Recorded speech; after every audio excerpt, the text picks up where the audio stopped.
Moving on to news from Afghanistan.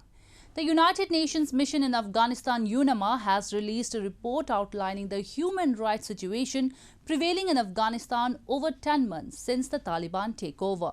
The report said the ruling Taliban were responsible for extrajudicial killings, tortures, arbitrary arrest, and inhumane punishment since seizing power. The United Nations mission in Afghanistan UNAMA said on Wednesday that the ruling Taliban were responsible for extrajudicial killings, torture, arbitrary arrest and inhumane punishments in the 10 months since they seized power.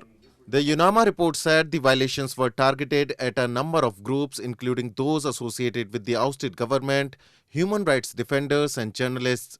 Women's rights had also been eroded, it said. UNAMA's report highlights concerns with regard to ongoing extrajudicial killings, arbitrary arrests and detentions, torture and ill treatment, denial of women and girls' rights to participate in many aspects of daily and public life, restrictions on the media and civic space, and the situation in places of detention.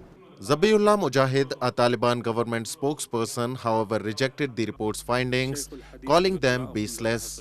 Taliban officials have in the past said retribution attacks were not happening with their leadership's consent and that they had barred fighters from such actions.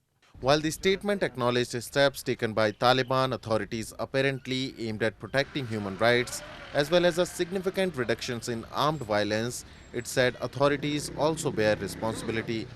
UNAMA particularly mentioned the role of two bodies in violations, the Ministry of Propagation of Virtue and Prevention of Vice, as well as the General Directorate of Intelligence.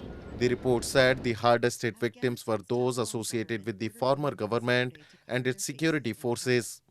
UNAMA also stressed the erosion of women's rights.